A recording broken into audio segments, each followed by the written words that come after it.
Very good morning to all. My name is Kamini Sharma from Premchand Memorial Public School. Today I explain English subject of class 7th.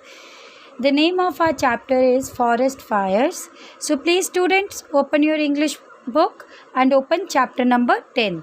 So see it is a poem.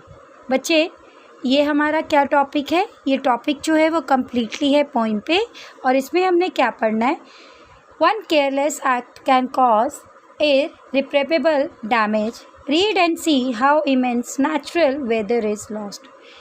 एक हमारी गलती अगर हम क्या करते हैं कोई भी ऐसी चीज़ कर देते हैं जो हम लोग जानबूझ के कर रहे हैं. मीन्स हम लोग जैसे मैंने सपोज किसी चीज़ को जलाने के लिए I have use the match stick और मैंने जलाकर जो वो मैच स्टिक थी उसको मैंने डस्टबिन में थ्रो नहीं किया, मैंने उसको रैंडमली कहीं पर भी फेंक दिया, तो उससे मेनली क्या होगा? डैमेज ही होगा. तो इस पोइम में मोस्ट प्रॉबेबली यही चीज़ बताई है कि जो फॉरेस्ट फायर्स है वो कैसे डैमेज हुआ है. Forest mean jungle.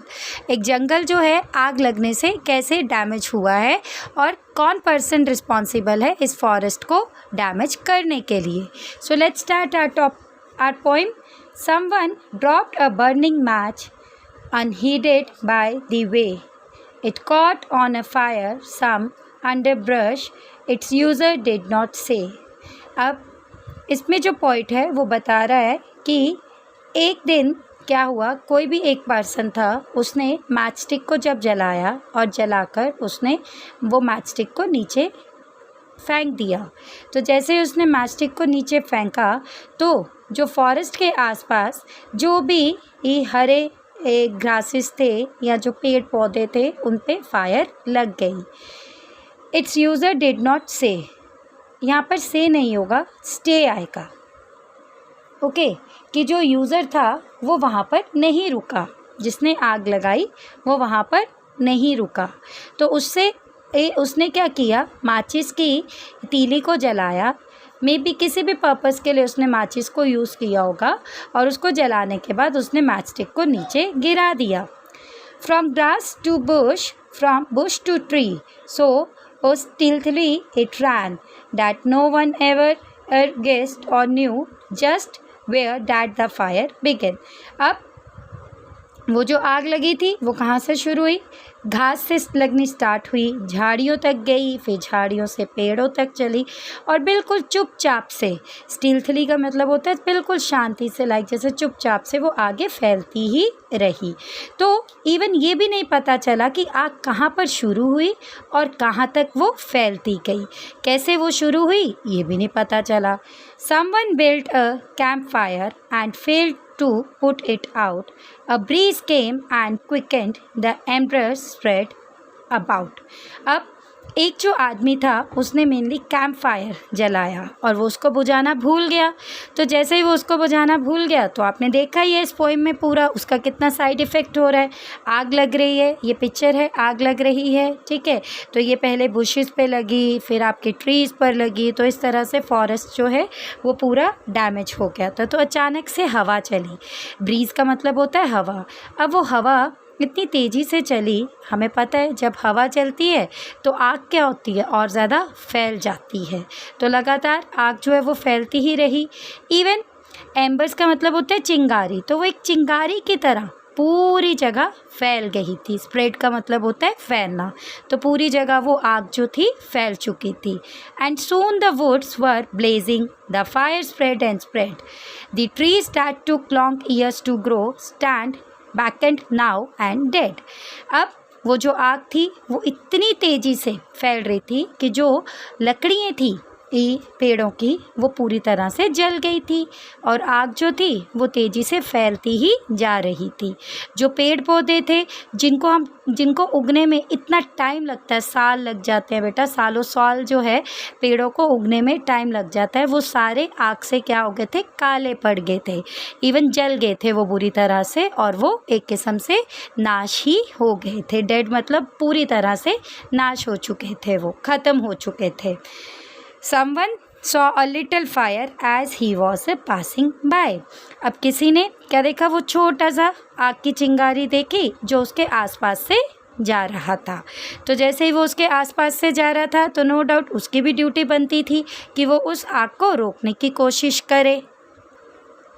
He did not stop to put it out. He did not even try. अब वो जो आदमी जा रहा था वहाँ से, वो वहाँ पर आग को देखकर रुका नहीं और ना ही उसने आग को रोकने की कोशिश की। He had not started it off. Of course, he had no time to spare. उसने आग बुझाने की बिल्कुल भी कोशिश नहीं की क्योंकि वो कहता मेरे पास तो समय ही नहीं है। That it might start a forest fire, he did not even care. इस तरह से जैसे ही वो थोड़ी सी आग लगी थी तो अगर वो उस आग को देखकर रोकने की कोशिश करता तो मे बी वो जो पूरा जंगल है वो पूरी तरह से नाश नहीं होता, तो पूरी तरह से जंगल में जो है फायर नहीं लगती। तो बच्चे इस पोएम से हमें क्या सीख मिली है कि जब भी हमें कोई काम करना होता है बहुत ध्यान से सोच समझ कर करना होता है। लाइक जैसे simply if I am giving you the example of your academic, आपका पूरे साल का सिलेबस होता है। अगर आप वो पूरे साल के सिलेबस को एक ही दिन में कंप्लीट करना चाहोगे तो नो डाउट उसका भी रिज़ल्ट अच्छा नहीं आता। मतलब आपको केयरफुली होकर चीज़ें जो है सिस्टमैटिक वे से करनी चाहिए। अब इसमें जो पॉइंट है वो एक इंसिडेंट के साथ रिलेट कर रहा है कि एक पर्सन ही रिस्पॉन्सिबल है जिसने उस पूरे फॉरेस्ट को डैमेज किया है बिकॉज ऑफ केयरलेसनेस रही। जैसे आप बच्चे अगर शुरू से केयरलेसनेस रहते हैं, बिल्कुल केयरलेस होते हैं स्टडीज़ को लेकर कि अभी ऑनलाइन चल रहा है तो हमें नहीं पढ़ना चाहिए, उसी पॉइंट ऑफ व्यू उस पर्सन ने सिंपल फायर को यूज़ तो किया अपने किसी पर्पस के लिए, पर उस फायर को उसने बुझाया नहीं।